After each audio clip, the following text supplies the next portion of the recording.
1999 27th March Omapani dada Akufo kase mi kire Emrantie ne nkwadaa ne mmaba wa teenagers nkwakora ne mrewe wo mu ina akora no okase sede otie no ne de opese oyo no ye hwani nsua no mante sa asem na sia ebesi 2010 afei na meti ase emsafo na meka Kofi Jumah asem sa wo present onim Kofi Jumah ono abeka kire wo wa granting interviews wo bebre wa kase presenter onim ne pa e Kojo smart miamtie nyame na msoma Kofi Jumah sonka Emre bi menene ye interview that time na adakabre na ti adom wo frɛ Kofi Jumah no oye no interview and obo mi din ka asem bi eti me sorry fi mi studio microphone na chi e wo kumase e be respond to Kofi Jumah and me can say ada obenyini no de oyo no obejai that time na adom esiteba na enyam mankran e ma me ma ha na me ka che ne say ada Kofi Jumah obenyini no enema na oyo no obejai hey, I can sit here and tell you say still like Kofi Jumah onyini here even though we did 72 years Kofi we did 72 or less or more but onyini here so what say we say what say obinyini a osua baby fi ni nyina wanyini nim metwe de bia me catch us say metwe baby ni yede advert bra me te say dem tifie he ya me ye why den and yede royal choice me fi awo me wo apa me Kojo me sorry o me ti ha me twan and yede LPM bra me na me ye say bibi ye friend royal choice nkrofo nko ho emfo musika nkomo mo no mfo mu ntu kwan edu baby no eni parent bi amfo wanko won ntimi anko no refi say eye radio station eye Otek FM eno mbetua asika ena me presenter me ye morning show no me ye LPM eti enam sa de nti ansana metre show bi aso ne ye be ka kire me say obi de LPM ba oye bibi cheso de nkrofo tukwan who sales ni na wo de ba ye no questions amebusa once am yes LPM no wo be tinka me nya te se trouble so aba pe na me jai sa interview ni ye if you said me nyini ye e was sa de me jini pa di ya do baby a anybody at all can enter my bedroom. Anybody. Irrespective of who you are. You can be anybody.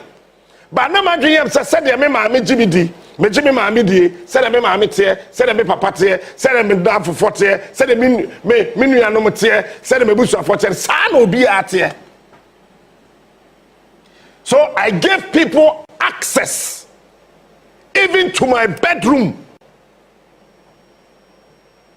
Until say, Mpeni Forson say, afutuo nsachire nipa, ajenso he. A call many say, so, Professor Mills time. And I'm say, me, oboa, me nyini ye, ewom. Let me sit here and tell you, me catch Kofi Jumah. Say, onyini a, niema oyo no obejai ba Kofi onyiye adane job kan say me say enye won a enyini nyina na nim yansa eno aye Bible mo me kan say Kofi Jumah nim yansa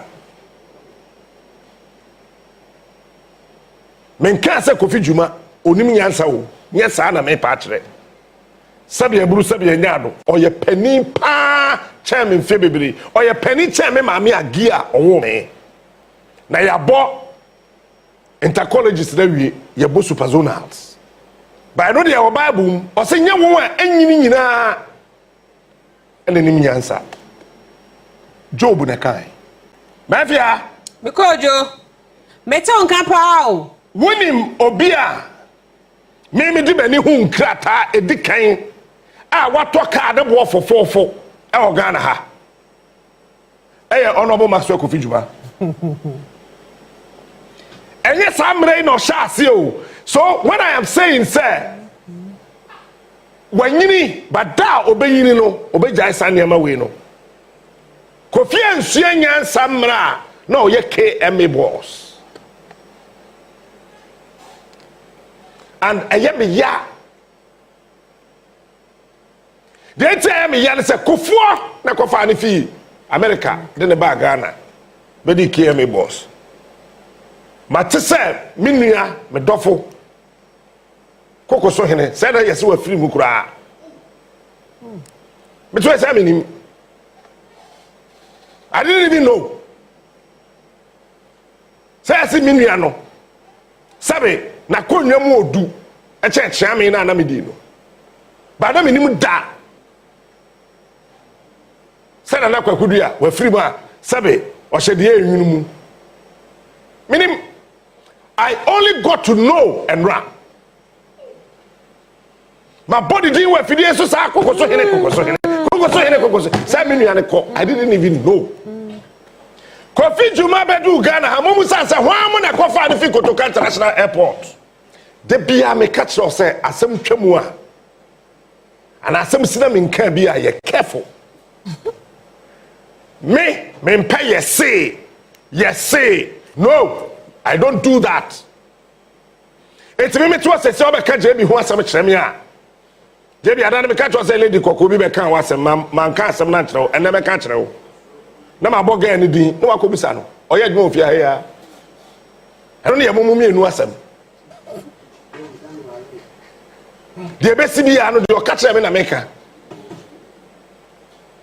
me to so me record e woda me phone recorder ni so me phone si na me nu we recorder ni so me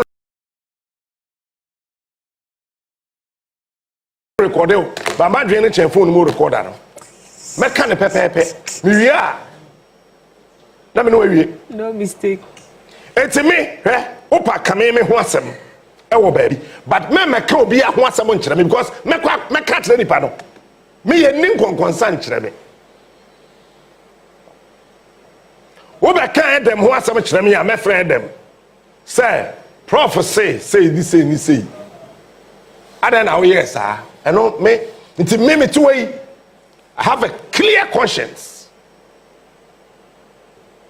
Mini obi a won konkonsa na nti em frame ahimfi ana afie ana ba bia da sem nko yi asem bia no sem de asem ato obi so enya no kore won e de me court ina 156 me di bi 156 na wo ma court nti aka ho minim konkonsa di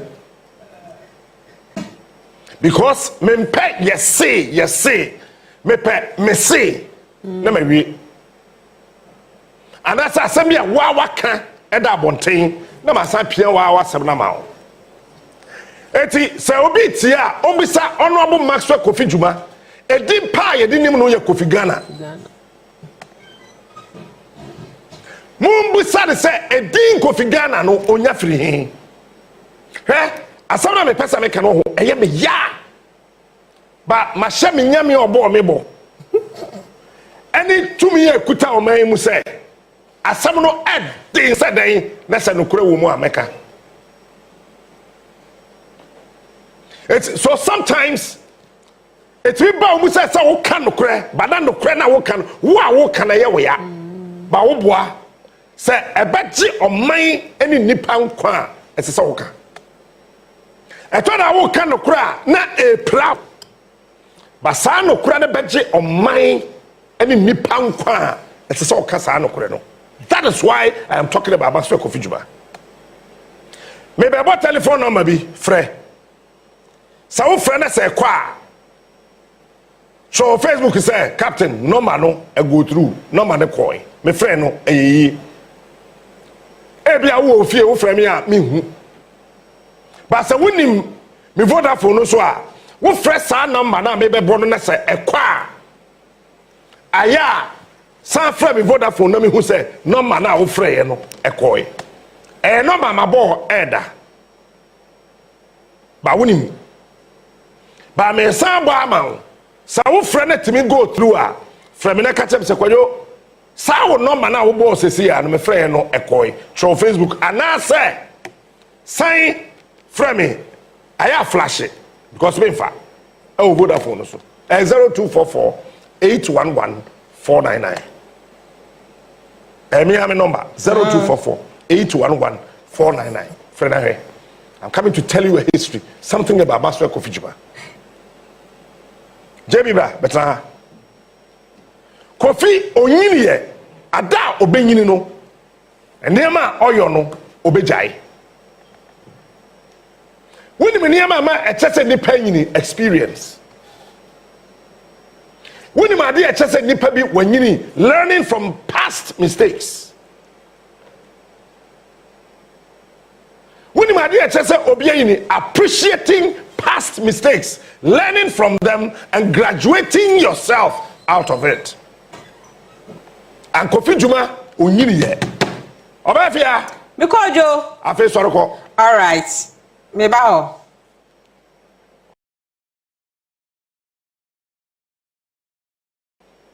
me say questions mienu Maxwell Kofi Jumah ebedru Ghana no de ti a menyi adanse ne say menua kokoso hene menya nte say nyampa a chia me mfa me say because the normal minim no me frɛ yanko say nyampa be sre me dwantoa ye mfa nche me so mfi mu ampa say yampa so de a okokroko fa ne kransie yie Bomu say Kofi Jumah say emra je kufo ma ni bedu Ghana ha see about KMA boss e wo Kotoka International Airport why am na kofa ni free Kotoka International Airport mini ha JB te ha JB yes Kofi Jumah ye dey Kofi Jumah as GIHOC distillery CEO okoye panyimpa odano ena emre so say so Kofi na Kofi no na there was an allegation say na what you be no or the Jumah musika aye GIHOC distilleries 40,000 Ghana cedis at the Kofi we Ghana Maritime penny no ho no free wa okay Kofi Jumah was the oldest chief executive officer as at that time no 72 years Kofi Jumah yes or the oldest only obia or CEO wanyini yes CEO sidina 72 years to aso say or weekend I was say on the same 40,000 Ghana cedis okay tell me so for muntie it is kind of 400 million okay edwada ebrada sa document no me will be e will be phone so me mfa nkyere won ne ba me ka kyere wo ye kwa edwada ebrada ukuada yawada efiada memere na ne kwasiada ye nkwa adwuma ye fa no weekend sa weekend no se Kofi Jumah ko de say na ko o de sika no 400 million e ono ane bottom sika na hwan dia e adwuma mu sika okay te Kofi Jumah ko weekend a memere da ne kwasiada pe 2 days no oje GIHOC fo nsam sika say 400 million 40,000 Ghana cedis 400 million and Kofi Jumah no every 2 days okodi nanu mu aba weekend be Akoyi for birthday yes so starting Friday on the call weekend be o eti sa wo chemu di ana chese Saturday odi 20,000 Sunday odi 20,000 na no so ha eti bosumi bi abeso no na the weekend sika 160,000 ko eno aso ho no mo a eko wi achire ofri ho no mo a CEO yese cars miensa ewo GIHOC kaira bako a saloon car very posh car say yese ye towa ye dey over $100,000 and then beto sa car no mo asat ene okay yese ye to sa car na ye do over $100,000 and the beto. And no point said dollar na ko from no. Yeah, dollar na ko from no. You said that say the Ghana sika no and the $45 now. You better over 1 million Ghana cedis. Okay. Na eko wi agye ye hwehwe nkrata mu hwe ya na CID boss ebeka say saka na ke beto no $100,000 no. Maso Kofi Jumah Kofi no to no 4,900 Ghana cedis. Enu na ment ya say. What's the car na $100,000 no? Maso Kofi Jumah Kofi no. Or the 4,900 Ghana cedis. It's a dollar near 10 cedis.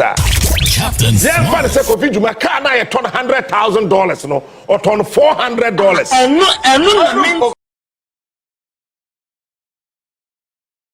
Well, $500. With $500.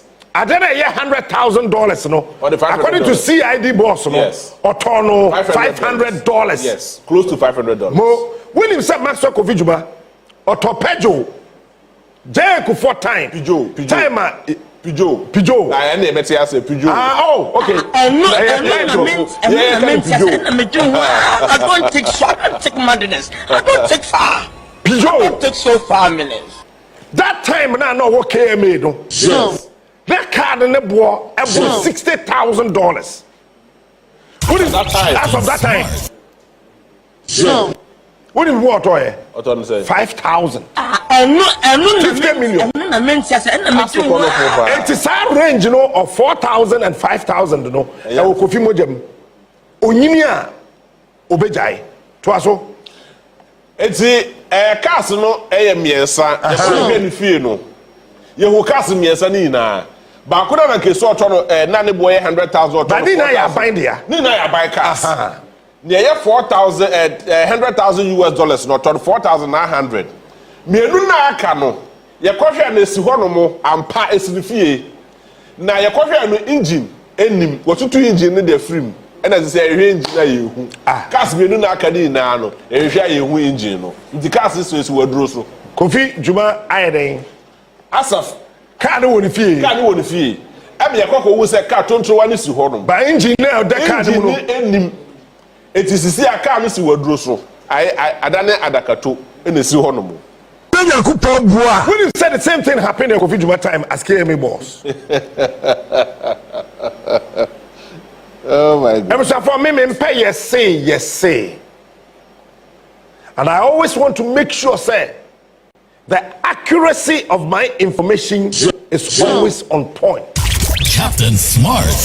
Na yewo papa bi ewo KMA your friend Nana Koto. Nana Koto tiasia. Nana Koto flash me phone 020-811-4990. Nem who's Nana Koto tiasi. He is smart. He is unique. He is Nana Koto na wo a ekọ KMA suma won. Ekọ gigi ticket ewo dwom no. Sa wo ba beduru a. Ayey. Ute. Ono na receive won. Na ojiji sika. Na just Godwin akọ sika onya yenie. Mo Ibrahim akọ sika onya yenie. Mo Salam akọ aba sika onya yenie. Mo Kwabena akọ aba sika onya yenie. That time okay. Kwabena akọ na ye sika so ba do come KMA boss be every week we are 10,000 Ghana cedis. Oh, from a new KJT. Oh, and Kwabena akọ. Captain Smart. Na Sammy no na yewo assemblyman bi your friend no Nana Kofi Senya. Oh, that's what see here. Oh, Kofi Senya tiasa. That's all. The two wa na Jerry kakra. E be so friend sama me be ken na dance for dem be bobo mu din no de tiasa no tiasa de wawu. Nana Kofi Senya no Swami assemblyman. Yes. So I'm one of the oldest assembly members. Edu baby no presiding member di. Me and Swami member no buga. Captain Smart, the king of morning shows. Can I come say ya? Mia. Toda ya. Samaki Shrai Yehowa. Na go say ya share one I don't be on. Toda ya. What do you say do baby no ya ko ka say na Kofi Senya ko wi fertilizer wa bra papa no ni onye ko do ni baby fertilizer. Okay. The next person o ya ma dance ni wa sama me be kan na nyina mu no. Eye Nana Butler. Hey.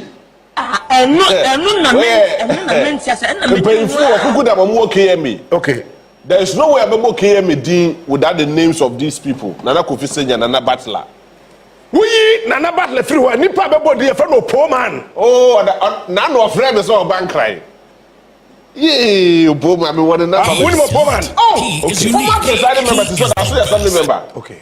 Yes, that was it. Winning a poor man. Morning shows. That time, that baby, KNUS to one. Your friend Papa be Nana say. Yes. No, your assemblyman or yes. Honestly, you are dancing assembly. It's where you go for 9. Me body, Mama Pat. Now, Miss Patricia Apieje. Now, Sokwa member of parliament. A Sokwa member of parliament or what parliament says here or Tiase. Now, or Sanso here, deputy minority leader. Or Yamadan Nkoma me beboimu. Ona ne kunu Keke Sapo. Okay. Dr. Keke Sapo. Openi sly akapobi on the minim se wawu. Oya madansini asamimu. No. Woni Kwabena Agyarko.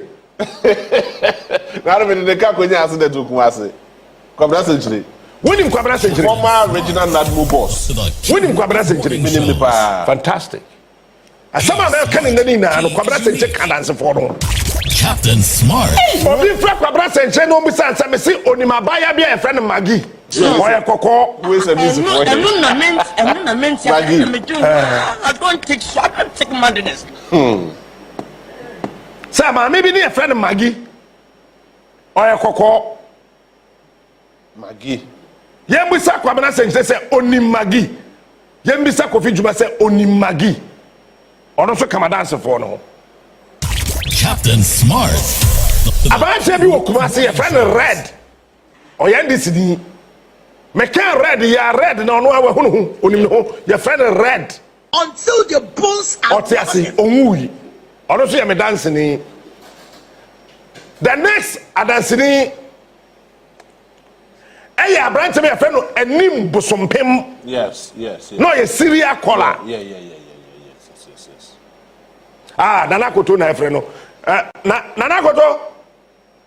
I come to you. Oh, me say otias no onwu ya. Onfre. That time na KMA. Na wo finance officer mi ra fini din ni ti dedwa. Eche ni fi KMA. And ne call. Eye regional coordinating council. Oh, okay. On the CFO. E wo KMA. The next adansini am you win him no. Honorable SK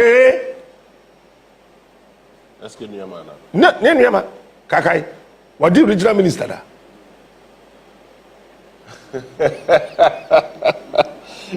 SK Buafu. Former Asante regional minister. Former Asante regional minister. So I never came on my dancing. Former minerals commission boss. Yes. Honorable SK Buafu. Samson Kweku Buafu. Any SK Buafu. Forces. Akufo president on a year the regional minister.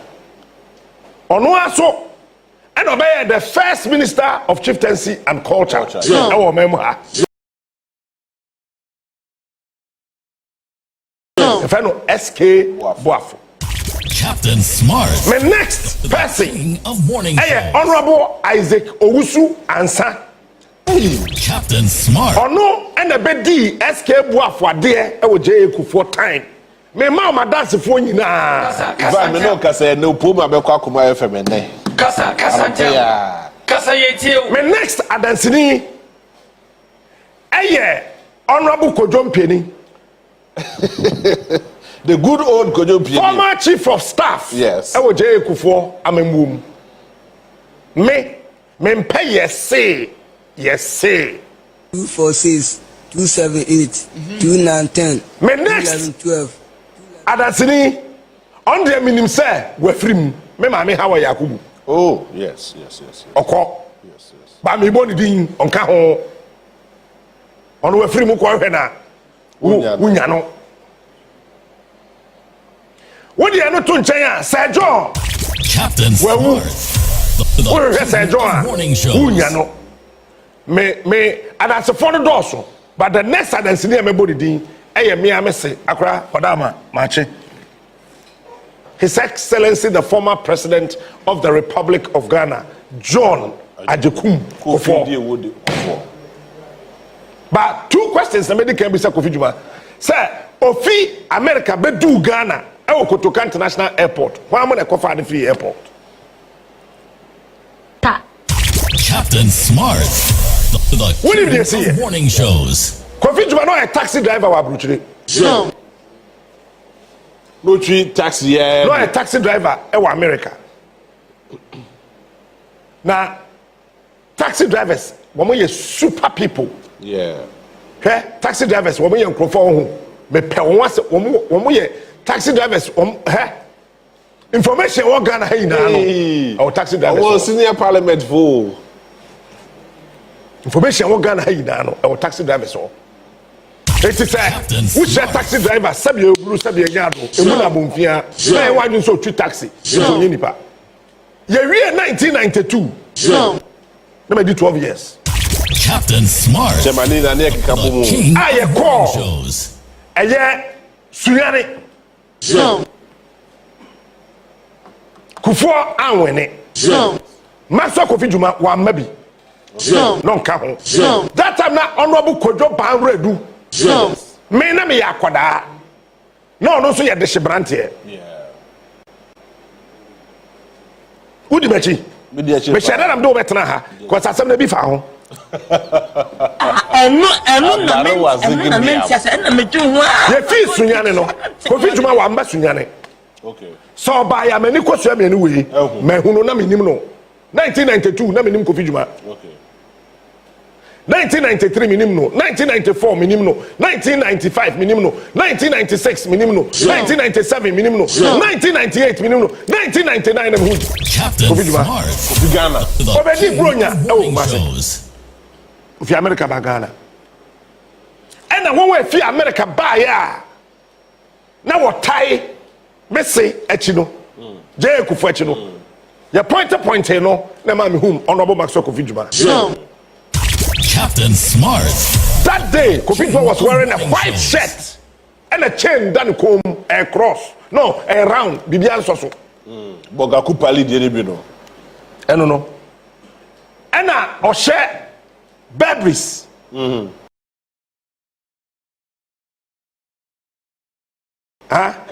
you see? The designer no, and they check, and then your friend Burberry's no. Don't worry, Mona Moshe designer. Check no. No, share Burberry's pants.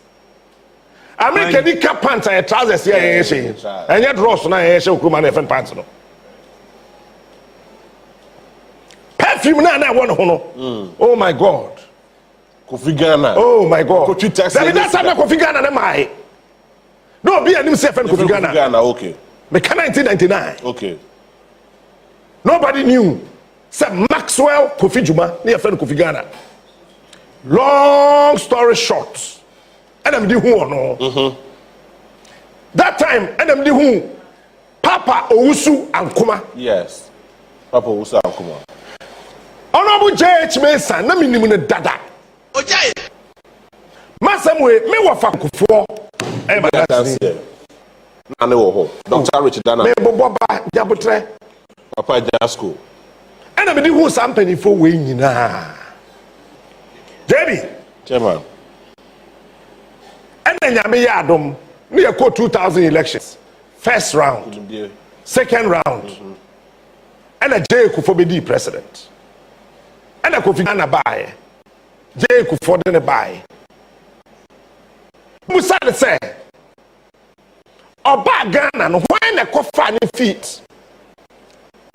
That time, Kotoka International. Yes. When the Kofa. Oje? Chairman. Tintin Tete in say. Came before. Led. Yes. Nana Kofi Senya. You were Asawase. Assemblyman. Fierce Aswasi Assemblyman. I am Muslim. I don't know. The refinity assemblyman. That time that Kofi Senya was Swami.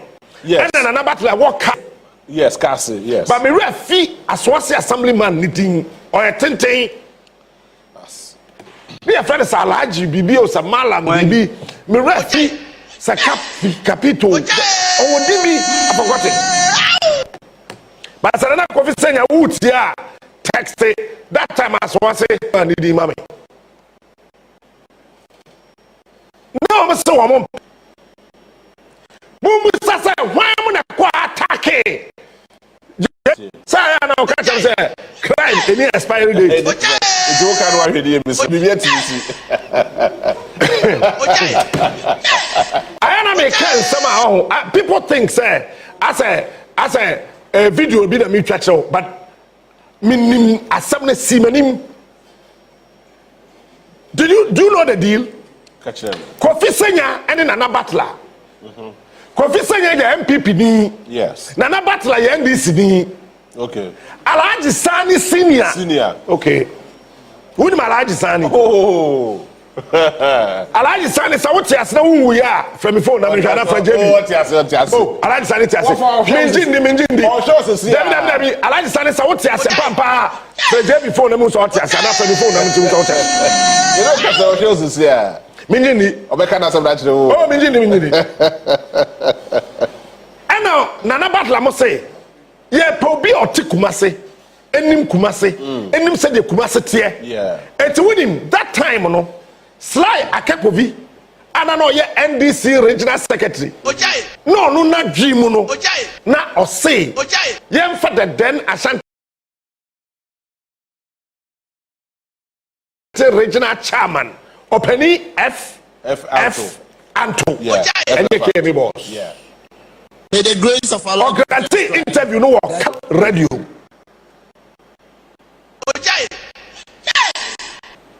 So. President and so Aboje a friend say Kofi Jumah. Make Kofi Jumah someone mama who say me ada obenyi no obejai de oye no. Ma bentiasu FF Anto. MPP. Oh yeah, MPP chairman. Oh, in fact, Osasu be here first national chairman. Yes. On the slide, I can't quiet interview. On the branch of your friend Kwesi Asise. Yeah, Kofi say. Oh, Chief, maybe rent via Samo. Me to us, I know. And I do not go Kumasi. Kwesi Asise or Kofi Asise. Kwesi Asise, whichever. There's a K Asise. On the yes, I interview no catch and say. Any part what na Kumasi a chai nim so between a year, Jumano. FF Anto. Yeah, dear, you're careful. With him that time, now FF Anto, our filling station. Yes, baby, FF Anto. So what's the here? Catch him said I would need filling station. Obi crack up a car, BC what's 4 months. As you go to sa car, FF Anto, ya where. Car will be entry, a cademo chain, Bible so many actually, your friend on to her. Oje, Chairman. Me bon komo. Mitsepa, Chairman. Eti de koma e na se aboko Kofi Jumadi. Nana Batla say ompene. Nana Kofi Senya say ompene. Nana Batla. Ose onti ase. NDC ni ose ompene. Ompene. Nana Kofi Senya MPP ni ose ompene. Wa so mo pen obi a watena Kumase. A onim Kumase. And na ye FF. Eti that time Papa Agyarko. Hey, former road minister. Honorable Dr. Richard Anane. Papa Agyarko. Any papa na obeye school feeding. Penimpa Odano Dr. Oh, na oh yeah. God in Google. First school feeding. CEO. May the grace of our Lord Jesus Christ. The year crati ase. Ma wuti me a flash me na me who ready. Heaven. That will be the name. That's the heaven. No a doctor. Me refidi no. Oh, Erade Nyankopon. Aya na sama bia me pesam kan pesam yi adanse o na ye de. May the grace of our Lord Jesus Christ. That it don't count. Ono. Who at heaven? O su twidin. Oh, okay. Mon Google mame. Papa Agyarko. Doctor no. NWJ kwashika do be health minister near Greek. Onduru hokura. School feeding. Oh. The program no Nankasa started 2005. Debbie. Oh, I get to Koshiga. Debbie, Bema. Oh, you're a very popular person or granting interview. On the night, campaign manager, His Excellency, the late former Vice President, Alhaji Alihu Mahama. Oh, yeah, Alihu Mahama campaign strategy na our Mapu Live Hotel, our Chimota. Doctor Amwakutofo. Oh, nipa abodi no medoka bituauka. Doctor Amwakutofo, obey school feeding. I don't know better school feeding I no kane. Whoa. Your friend Doctor Amwakutofo.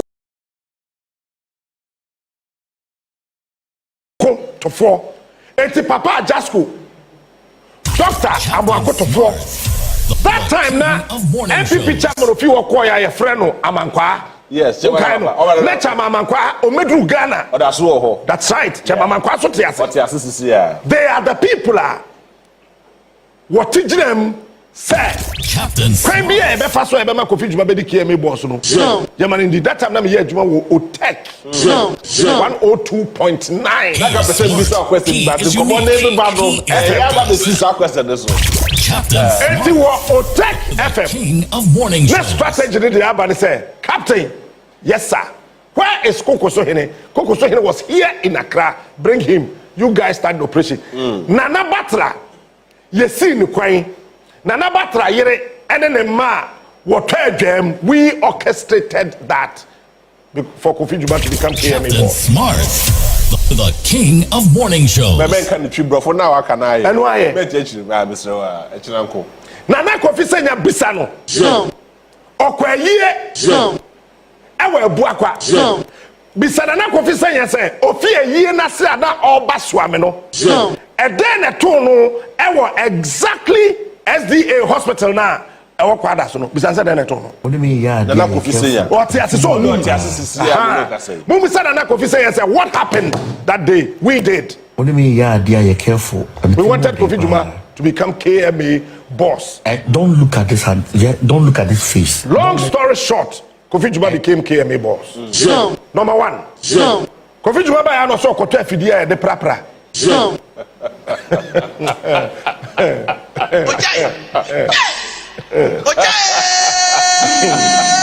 Afidie de prapra. Afidie prapra krom. Bisa kuma se abonten so sana me boa. Kate amade ntema se form afidie ne fa so. Say Kofi Jumah kokra afidie a prakwam. A 3 days, if you didn't go grow, obi e ko be o si bi mbesi de. Ye ko e na if you didn't engine no na enzim. Hey.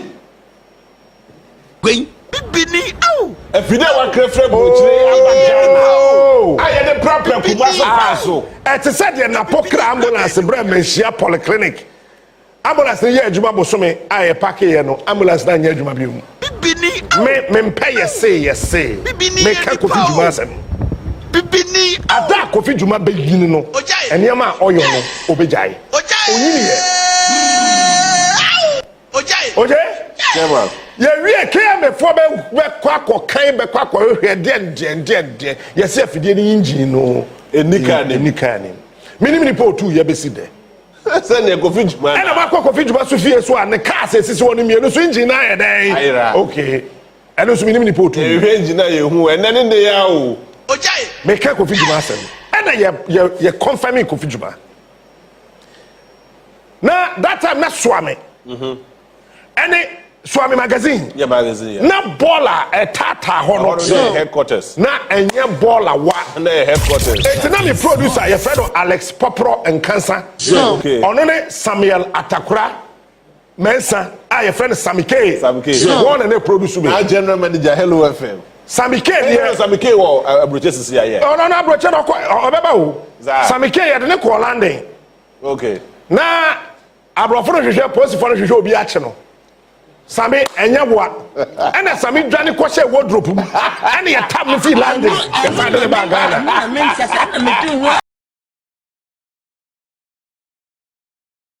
I don't take shot. Yeah, hwehwe obi enya boa I don't take so far. God ya na asere Ajeta. Ana Sammy K abrofi hu ba ye wudi mirika no ko hye wardrobe ye tam Sammy ana ye de Sammy ba Ghana enu na ment ya me do ho enu achi woni me po be produce me omono asamoa MPP current national chairman ni nua ketwa Captain Smart.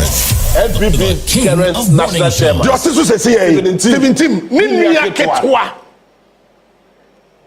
Me ye adwo Kumasi no wonya MPP ni a wontimi produce me. Yes, I know. Me mpene. No, Kumasi is typical MPP grounds. Me na me choose. Yeah, and there's no. Wonya MPP ni a you can't produce Captain. That's not what take. Na me will take. Okay. Kewo. Ya o sa na Maxwell Kofi Jumah se ball na ya ka ho asem na no ofrey that time ni ye na ye senior. Na me free. Yeah. Me mako o take. Emma Kwame Fiotech no call Capital Radio, yes. And no free Capital ba Fox FM. Yes. It's Kwame ba Fox FM no. And I dodo chia me. Yes. A few radio piece. Obeye interview o tech. No ton edro. Emma NG cream o ton factory keke. It's a quiet commercial interview. E wo tech FM so. And na napoku. Any upon tremesi. E ka kire ne say. Wo pe morning show presenter. Yes. And I'll catch almost said, me walk with that kid King of morning shows. Radio piece. But no name said me a Kumasi boy. Me kwa yes strategy no masaba. It me do one and up say this boy, we know him already.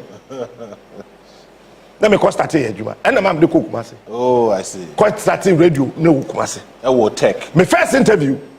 Bafa Kutu, Utum for Chame. Bafa Kutu. Yes, Greek minister, you're ne papa. My first interview. Bafa Kutu. Yeah, ball and the story in the sun. That time, as a cocoa so hine, as I'm a three quiet baby or cocoa so. Yes. That time, not cocoa so hine. And yet you're okay. And yet you're okay. Cocoa so hine penina and casa. Captain Smart. Yera, Utum for Pokuari, Nebabema. Now on a Mercury FM. And they are Asano Pambo, Ebabatry. The nation's prophets. Make a story, the person King of morning shows. Anna Coco so in a frame. Sir, Bolaro. I said, I've been Kumasi. I said, very good. That day, no, make us not a hine. Oh, Captain wow. King of morning shows. Otiase. Omui. Hey, Bolano. There, Ade, Anna, Moto, and a Bolano, and Milkubase. And an honorable Maxwell Kofi Jumah press conference. I hear me. I think you do a the King of morning shows. Or the Abrofofi Canada. Canada. Yes. And I'm the baller. Ebe generate electricity. Mese Kofi Jumah onyini ye ada obenyini no obegyae dia oye no. Oba be convert baller Or the baller be the electricity. Am I ye who billboards?